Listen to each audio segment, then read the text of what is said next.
सद्गुरुनाथ की जय। आइए जानते हैं आज का टुकड़ा। आज का टुकड़ा है हमारे ज्ञान प्राप्ति में 5 चीज़ें बाधक बताई गई है। वह 5 चीज़ें कौन थी? पहला है क्रोध। क्रोध से हमारे शरीर में जो रक्त होता है उसका पानी बनता है, और जब रक्त का पानी होगा तो क्या वह पानी हमारे बुद्धि तक पहुंच पाएगा? और नहीं। और बुद्धि तक रक्त पहुंचा नहीं तो हम पढ़ाई कर पाएंगे नहीं। इसलिए क्रोध का त्याग करना चाहिए तो ही ज्ञान प्राप्ति हो सकती है। दूसरी बात है अभिमान।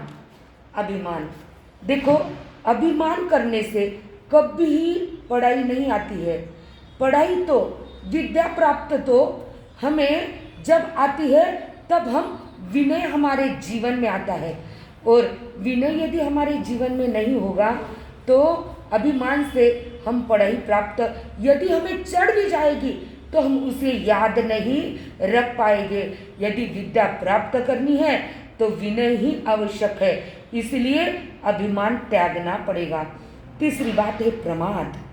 प्रमाद, हमारे पास समय तो है, पर यदि हम वह समय टीवी देखने में, मोबाइल देखने में या अन्य किसी बात में वह प्रमाद कर समय गवा देंगे तो हम ज्ञानार्जन कर पाएंगे क्या? नहीं कर पाएंगे। इसीलिए हमें प्रमाद को त्यागना पड़ेगा। चौथी बात बताई है रोग। जिसके भी शरीर में यदि रोग, कोई व्याधि उत्पन्न हो गई तो वह इंसान रोग से पीड़ित होता है, फिर उसका मन बार बार उसी ओर जाता है, और यदि मन डिस्टर्ब रहा तो ज्ञान अर्जन नहीं कर सकता। इसीलिए रोग को भी दूर करना पड़ेगा। और सबसे बड़ी बात आलस। आलस यह हमारे जीवन में सबसे बड़ा शत्रु है। आलस, आलस से विद्या ही नहीं, हम हमारे जीवन का कोई भी काम यदि हमारे जीवन में आलस आ गया तो कर नहीं पाएंगे। इसलिए आलस हमारा शत्रु है।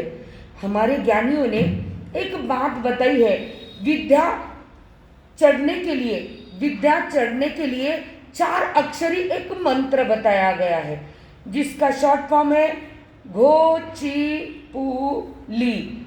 अब घो यानी क्या? घोकना, यानी बार बार लर्न करने से ज्ञान प्राप्त होता है। ची यानी चितारना। चितारना यानी मनन करना, बार बार उसे, मैंने अभी ये सिखाया तो उसे बार बार उसका चिंतन करना। घो ची पू यानी पूछना। यदि आप कोई सीख रहे हो और वह आपको नहीं आती है तो कोई भी ज्ञानियों के पास से उसकी क्या करना चाहिए? चर्चा कर वह चीज़ आपने पूछना चाहिए और शंका का समाधान लेना चाहिए। यानी घो यानी घोकना, ची यानी चितारना, पू यानी पूछना, और ली यानी लिखना। हम कहते हैं 100 बका और 1 लिखा। हम 100 बार बोलने पर जितनी मेहनत बोलने के लिए लगती है, एक बार लिखने से वह याद रह जाती है। इसलिए यह सूत्र हमें ज्ञानार्जन, यदि कोई बहुत जनों की कंप्लेंट होती है, हमारा साहब बहुत हम क्या करते हैं, याद करते हैं पर याद ही नहीं रहता। उस बात के लिए जिन्हें याद नहीं रहता उन्होंने ये 4 शब्द याद रख लेना है, घो ची पू और ली, या घोकना, चितारना, पूछना और लिखना। ये 4 बातें यदि आपके जीवन में रही तो ज्ञान बढ़ता ही बढ़ता जाएगा। सेवम बनते सेवम बनते।